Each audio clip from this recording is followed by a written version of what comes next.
Good evening and welcome to the final Beyond the Front Page show for the spring 2019 semester here at Cayuga Community College. This is a show that's broadcast on Spectrum, Verizon Fios, and the Auburn Regional Media Access, better known as ARMA, as well as the college's radio station 89.1.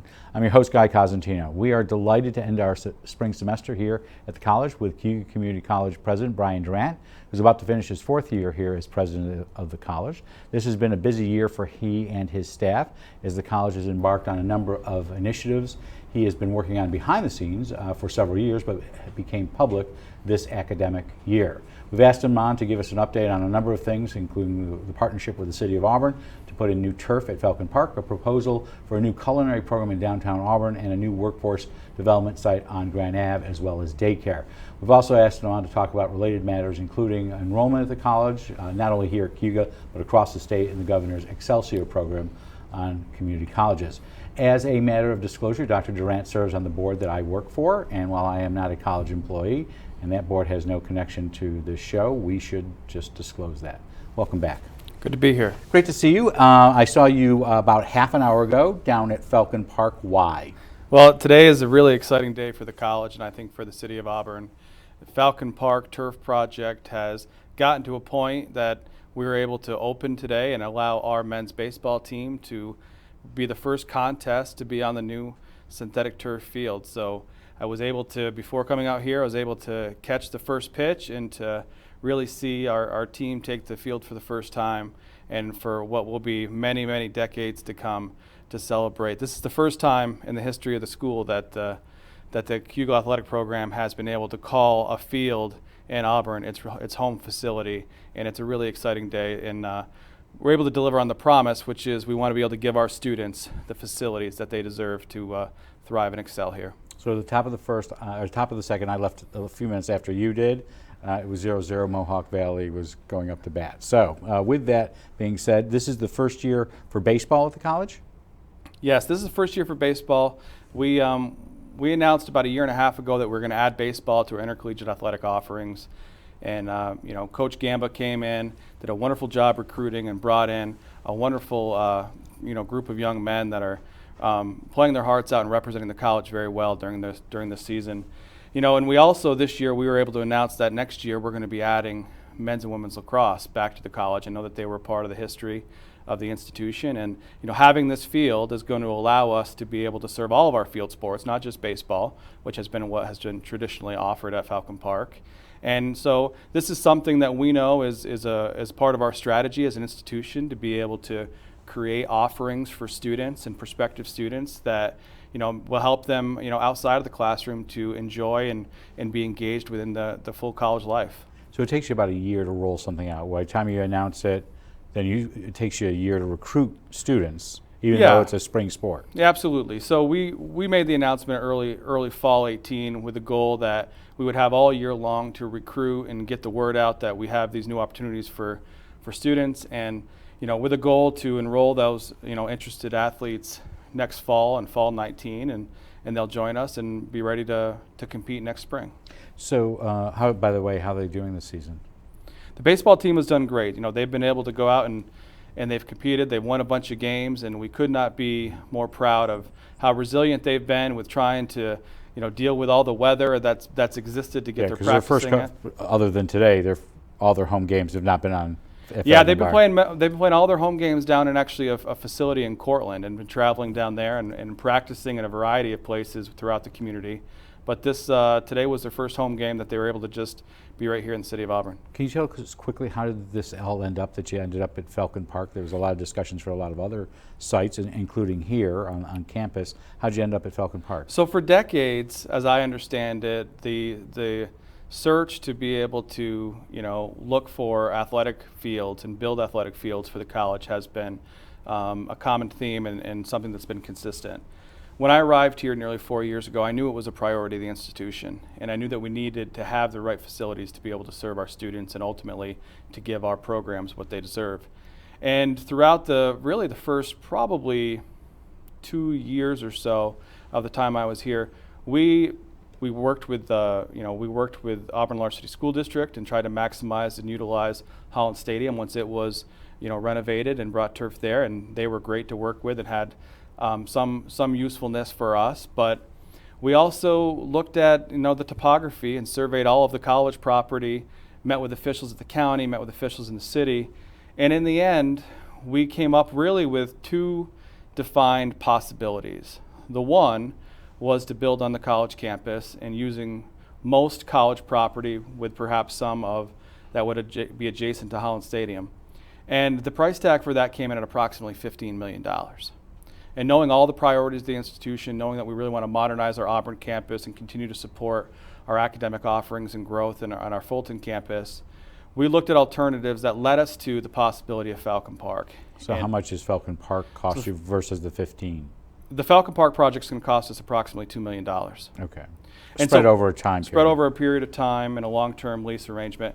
The beautiful part about that is, we were able to show that, not only was a financial decision that made a lot of sense for us going from $15 million to approximately $2 million, the other aspect was we were committing ourselves to what we should be doing, which is maximizing the resources that exist here in this community for the betterment of all. And so the leadership with the mayor and city council and others, certainly at the city of Auburn, Doubleday leadership, it just made sense because when it came to their utilization of it for the double days, they generally speaking will go from after Memorial Day to Labor 43 Day. days. And max. yeah, right. And our athletic offerings need to start basically at Labor Day and roll through middle to the end of May. So from an organizational standpoint, for both of us, we knew that we could work cooperatively to do this. And so it's been a really exciting project. It's been something I'm very proud of, and to be able to finally see all that work that many, many put into it pay off, to see our athletes take the field today is very rewarding. So what's the college's role been in putting the package together?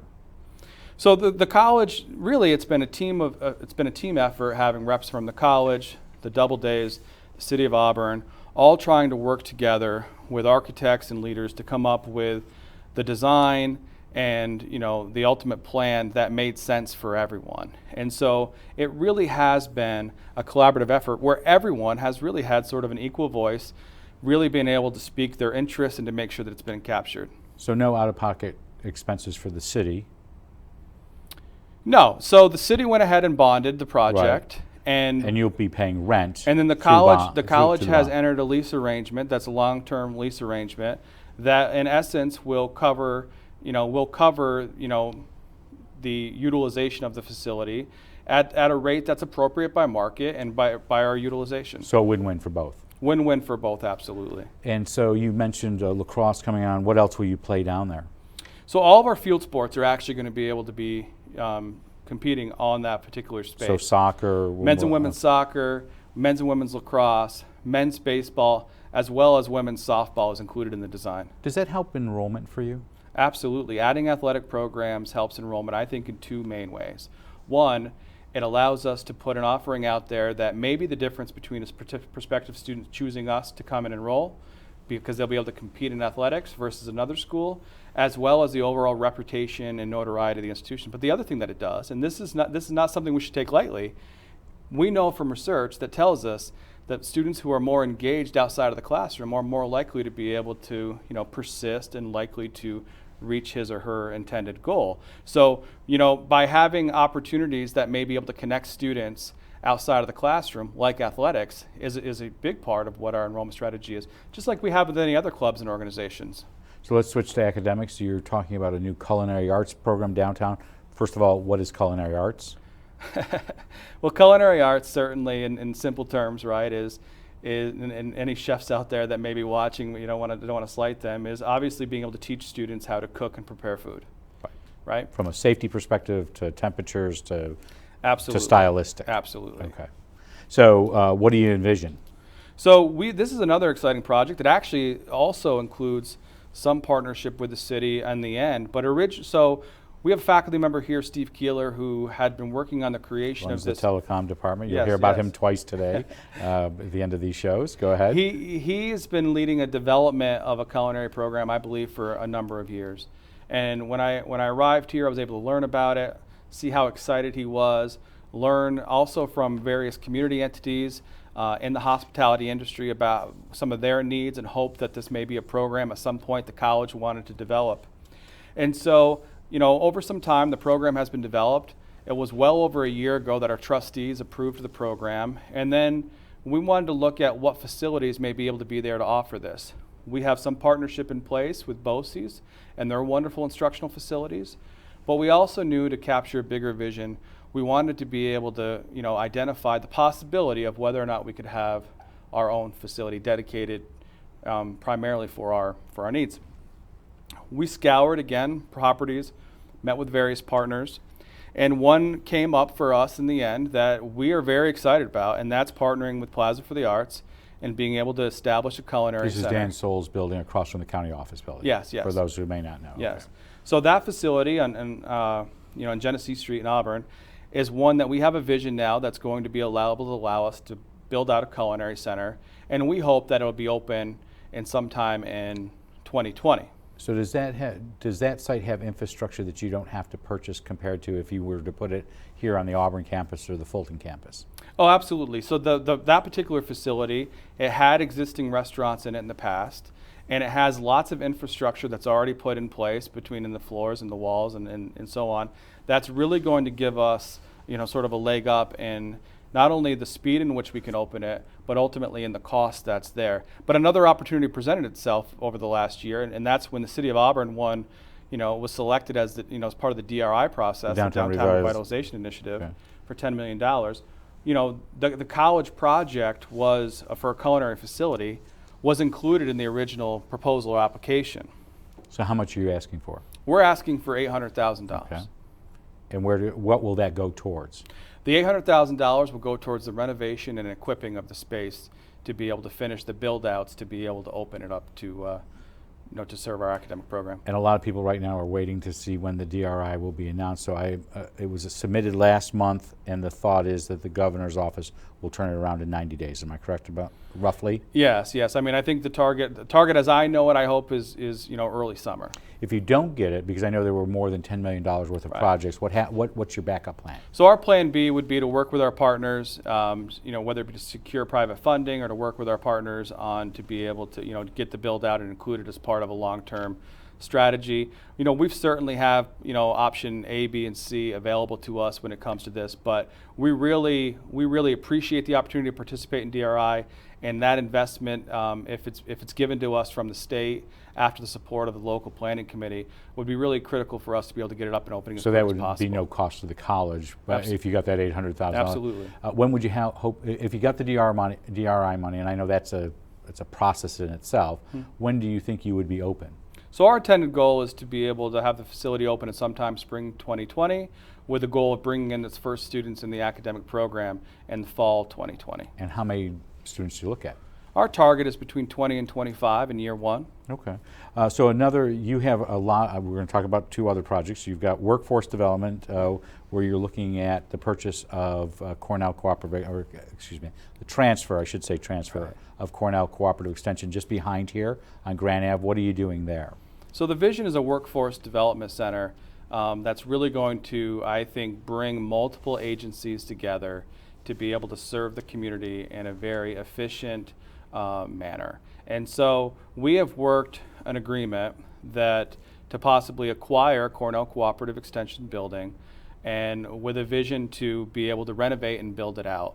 Last year we participated in the CFA process to be able to secure Consolidated Financial Application, again, part of the governor's Red Sea Right. process. Sorry, we try to avoid acronyms all the here. acronyms.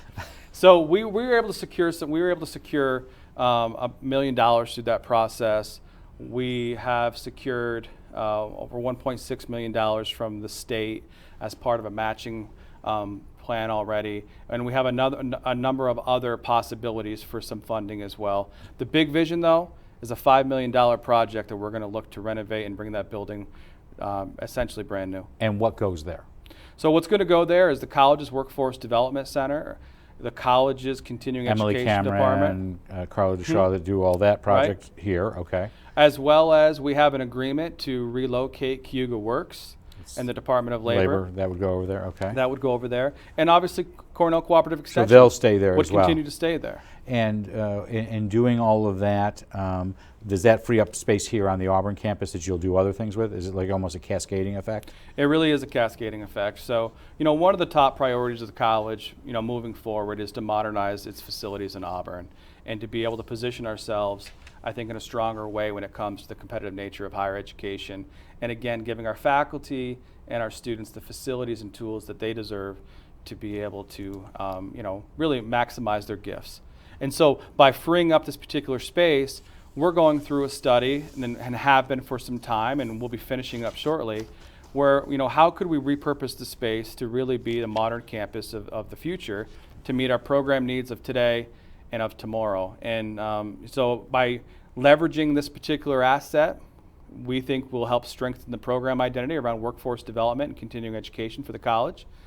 It'll free up space to be able to support other endeavors as well. When would you like to have, I know today and tomorrow or yesterday, Yeah. but when would you like to have that up and running where you would have the operations that are here on this campus over at that facility? We're hopeful that over the summer we'll be able to decide what phase or how much of the project we'll be able to do right away. So it's not a September 1st? It's not a September 1st, Okay. but we're hopeful that construction will be able to begin at some point late summer, early fall. So I asked you about those three because they seem to have a common theme, whether it's culinary arts, the Falcon Park, the workforce.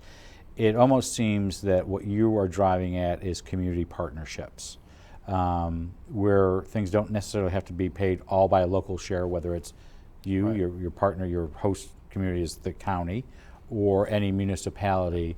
It's looking at that and then having the state come in with their share. Right. Is that a theme we'll be seeing for your presidency? Yeah, absolutely. What we do know is we don't need to reinvent the wheel here. We have tremendous partners and a number of entities within this community that have similar missions and I would say similar visions that we do as a college. So by being able to partner with the city and maximizing Falcon Park was the win-win-win.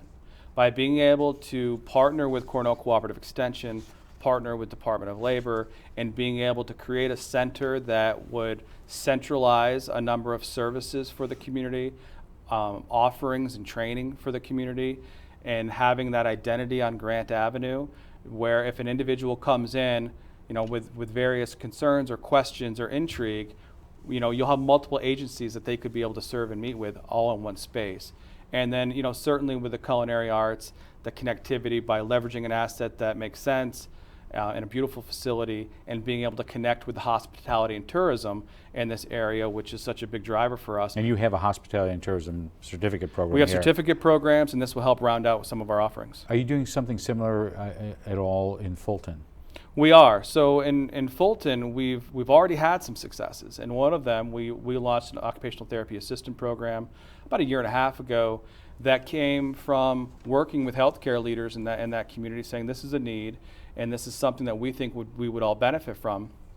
So the college, those entities worked together and created that. We're also working, and have been for a number of years, on the creation of an advanced manufacturing institute in Fulton, with a number of private employers up there who have tremendous need to build their human resource development lines and try to build some of their ability to attract ready and able employees. And so we've been able to work with them on the exploration of establishing an advanced manufacturing institute. And we're currently in ongoing negotiations and really going through the design phase of what that could look like if we were able to establish a center in Fulton. So you're also looking at transitioning your daycare program. So behind here is the old nature center. Yeah. You have daycare below the library, the Bork Library, and then you have two mobile trialers that are not mobile, but they're mobile type structures. Yeah. What are you looking to do on daycare? So since I arrived, we have expanded childcare and daycare, I think each year. After my first year here, we knew there was a need to build capacity to serve infants, and so we really transformed what was a nature center into a facility to do that.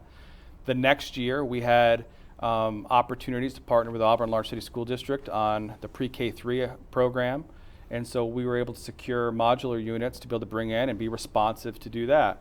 As we look ahead, we have wait lists, and we know that there were other needs for our students, faculty, and staff, and greater community. and we really wanted to see if there was an opportunity for us to have one facility. And so, we looked at options to build a new building on campus or perhaps in one of the other locations that we have. So one of the challenges, so if I could interrupt for a second, Yeah. one of the challenges you have on this campus is you're landlocked. So some of your fellow colleges, they have some way they can Right. move. Right. You have streets all around you.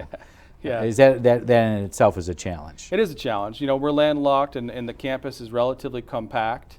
And certainly, to have adequate parking, and then beyond parking, you have the wonderful nature trail, and then you have streets around us. So, for some of our expansion needs or opportunities, looking for offsite facilities that can make sense, both programmatically and from a visioning standpoint. It's in our best interest to do that. So how many do you have currently? We currently have about 90 to 95 children. And where are you going to go? So we have acquired neighborhood house or facility on Wall Street that has been known as Neighborhood House, and we have secured over $1 million to invest in that particular facility. And we're going to look to open and relocate there with most of our program as early as the fall if everything hits target. And when we're there, we're going to be able to add between 30 and 40 more children to be able to be served. So you'll go from 90, 95 to 130 to 150. Exactly. And is this mainly for college students? You mentioned community members and faculty. Who utilizes this? So it is a mix. So we have students who utilize it. We have faculty and staff who utilize the center. And there has always been a tradition of community members who utilize this facility, and we'll be able to continue to. Certainly we want many students and faculty and staff to take advantage of it because that's our primary vision and mission. But it has a history of being able to serve other community members as well. So I was going to ask, this is also community priority you're hearing. Absolutely. It's not just something to the Auburn or Fulton campuses. Absolutely. Okay. You're aware earlier this year there was a roundtable forum in the community that talked about the crisis, their words, of high quality child care in this community, and we coincidentally at the same time we're looking at the reality of our need to expand and to grow, and it just happens to fit really I think at the right time for us, and hopefully we'll be able to do our small part to address some of those global community needs.